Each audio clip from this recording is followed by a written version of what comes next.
Jagr સંત પધારે એવો આ યોગ મળ્યો છે। તો જેમના દયાથી જેમના કૃપાથી અમને જે આ પદ મળ્યું છે એવા સદગુરુને થોડા યાદ કરી લઈએ। નિરાત બાપુ સદગુરુના મહિમા પર ઘણું બોલ્યા છે ને એના માટે બાપુ શું કહે છે?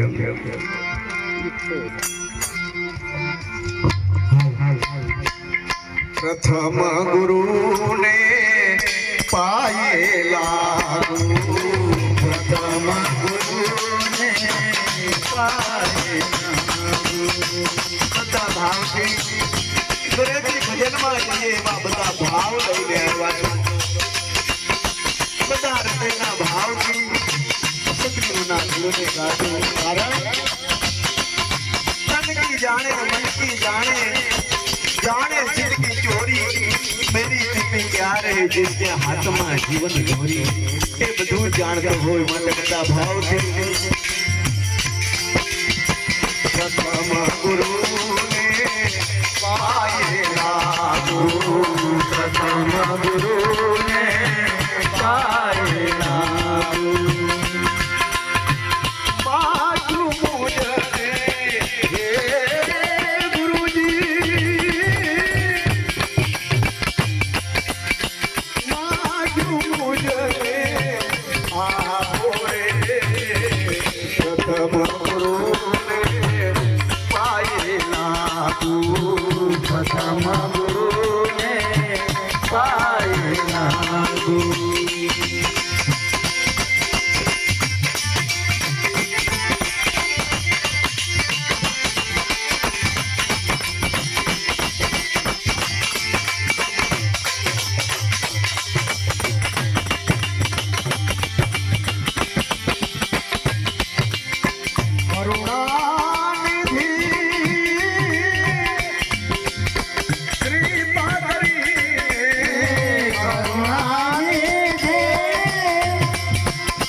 जन्म मरणना राज जटाओ, जन्म मरणना राज जटाओ, जन्म मरणना जन्म मरणना जन्म मरणना राज जटाओ, जन्म मरणना राज जटाओ। ओ भाई करो ये गुरुजी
પામું હું એ પદને જીવત પામું હું એ પદને સદગુરુ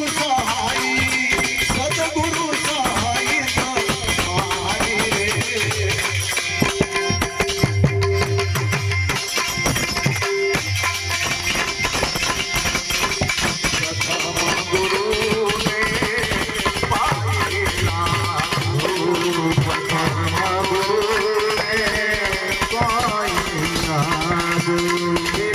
Bye.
ગુરુના ગુણને હું શું ગાવું, ગાતા ના આવે પાર.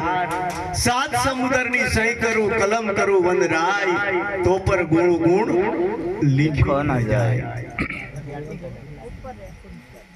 આવા સદગુરુના ગુણ હોય.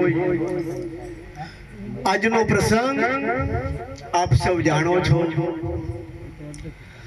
આ માનવ શરીર મળ્યા પછી આપણે કેવું જીવન જીવવું, આ જીવનને કેવું બનાવવું, એના માટે સંતોએ આપણે ખૂબ શબ્દોના ટકોર મારી છે. એક દીકરીના માધ્યમથી આપણે આવો હરિભજનનો લાવો મળ્યો હોય.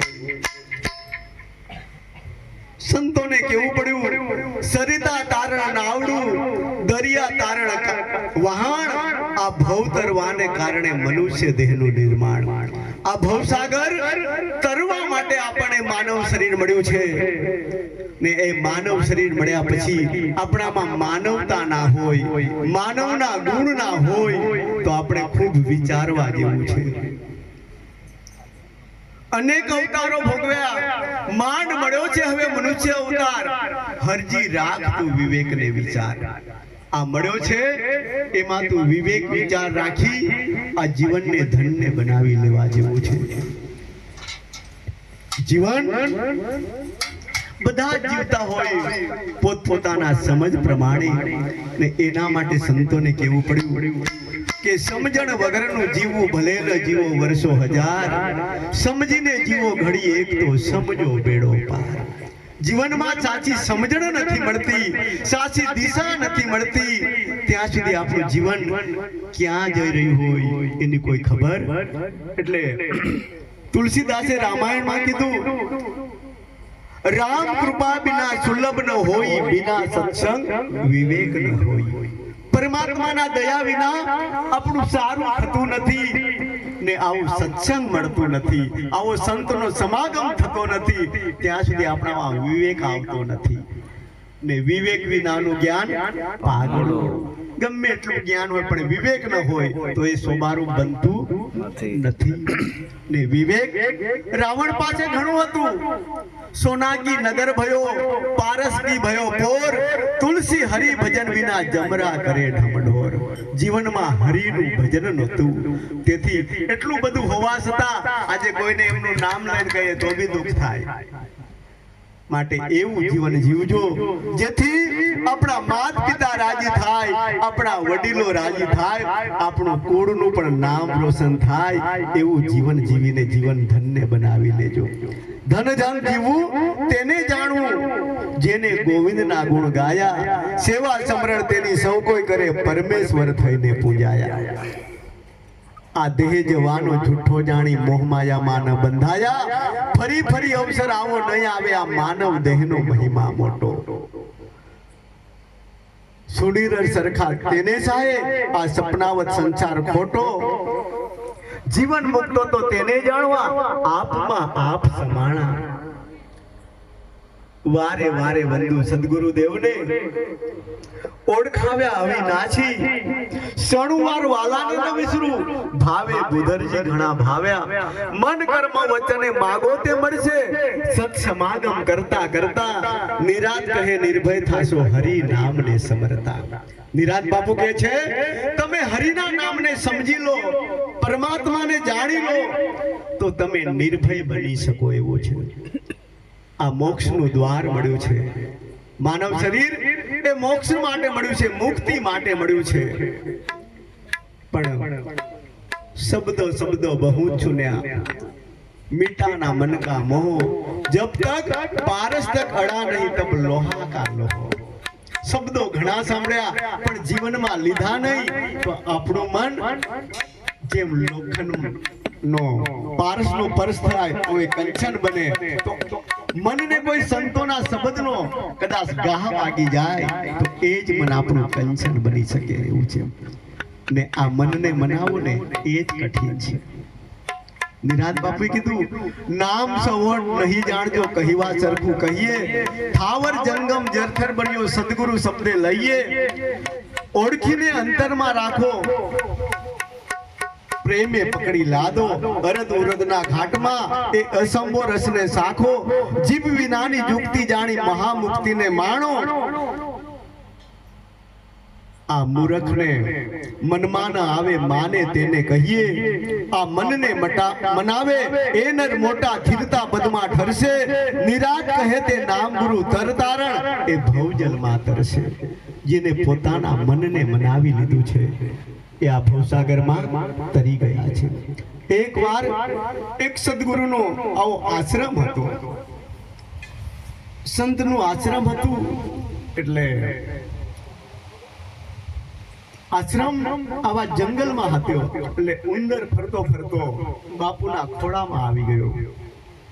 અને ઉંદર એમની ભાષામાં બોલે કે બાપુ મને બિલાડીની બહુ ધાક લાગે છે, મને બિલાડીની બહુ ધાક લાગે છે. એટલે બાપુએ પાણીની અંજની કરી, જાઓ તને બિલાડી બનાવી દો. એટલે ઉંદરમાંથી બિલાડી બનાવી દીધી. પછી બિલાડી ફરવા નીકળી એટલે કૂતરું આવ્યું. એટલે કૂતરાના રાખતી બિલાડી પાછી ખોળામાં આવી ગઈ. એટલે કીધું કે બાપુ મને આ કૂતરાની બહુ ધાક લાગે છે તો મને પણ કૂતરું બનાવી દો. એટલે બાપુએ પાછું એને અંજલિ ચાટીને કૂતરું બનાવી દીધું. કૂતરું બનાવીને જંગલમાં ગયું એટલે સિંહ મળ્યો. એટલે સિંહની ધાક લાગી. એટલે બાપુ જંગલમાં મને સિંહ મળ્યો છે તો હવે મને સિંહ બનાવી દો. એટલે સિંહ બની ગયો. પછી થયું કે હવે મને કોઈની ધાક નથી. એટલે વિચાર કર્યો કે જેને મને હવે સિંહ બનાવે એક દસ ઉંદર તો એને જ ખાઈ જાવ તો. એટલે બાપુ પર તડાપ મારા ગયા. બાપુએ પાછો ઉંદરનો ઉંદર બનાવી દીધો. એમ સદગુરુ દયા થકી આપણને થોડી સમજ મળી હોય, થોડી જ્ઞાન મળી ગયું હોય ને એમાં કદાચ આપણે અહમપણામાં જતા રહીએ, કદાચ હું કાંઈક છું એવા ગર્મમાં જતા રહે તો સદગુરુ પાસે એ પણ કળાશે પાછા ઉંદરના ઉંદર બનાવી શકે છે. એટલે એ પદ સૌથી અધિક છે. ગુરુ પદ અધિક જાણજો સૌથી છે બળવાન. રામકૃષ્ણ જેવા ઓબી ધરતા ગુરુ કી ધ્યાન. ને એના માટે કીધું અનુભવ વિના અજવાળું નવ થાવે, ગરજ વિના જ્ઞાન ઘટમાં ક્યાંથી આવે. સદગુરુના ગરજુ બનવું પડે છે ને જેને જેને સદગુરુને સમર્પણ થયા છે એને આજે જગતમાં નામના રહી છે. એને આજે હનુમાનજીને કેમ યાદ કરવા પડે છે? કેમ કે એમને પણ ગુરુ ભક્તિ કરી છે. હનુમાન ચાલીસામાં પહેલા શબ્દ બોલાય છે, શ્રી ગુરુ ચરણ સરોરજ નિજ મન મુકુર સુધાર.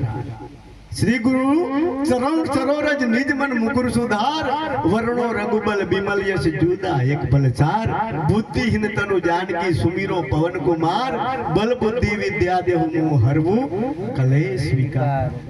પણ પોતાના મનને ક્યાં સુધારવાનું છે? સદગુરુ ચરણની રજ.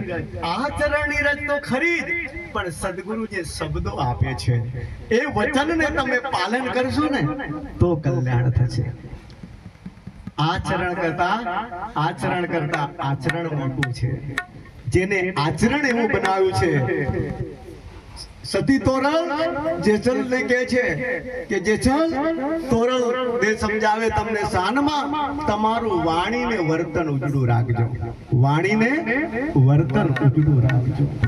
ને જ્યાં આ સદગુરુ ચરણે ગયા પછી આપણામાં આ પરિવર્તન થવું જોઈએ. દીકરી જેમ સાસરીએ જાય છે તો એનામાં વિવેક આવી જાય છે, એમ જીવ ગુરુ ચરણે ગયા પછી એનામાં પરિવર્તન થવું જોઈએ ને એના માટે કીધું, વાણી મારી પલટ ગઈ આ ધરતી આ દે, ખારી સો મીઠી ભઈ સુણી સદગુરુ કા ઉપદેશ. પછી જેમ તેમ આપણાથી બોલાય નહીં, ફાવે તેવું. કારણ આ ભગત આપણા પર બધાની નજર હોય. જગત આપણું બહુ ધ્યાન રાખે છે. આપણે આડા જે તરત આપણે ટક્કર મારશે એ આપણા ભલા માટે કહે છે. નિંદા हमारे जो करे मित्र हमारे होय, साबु लावे गांठ का मेल हमारा धोय. એનો જ સાબુ ને એનો જ આપણે શું ચિંતા છે? પણ સહન કરતા થોડું શીખો.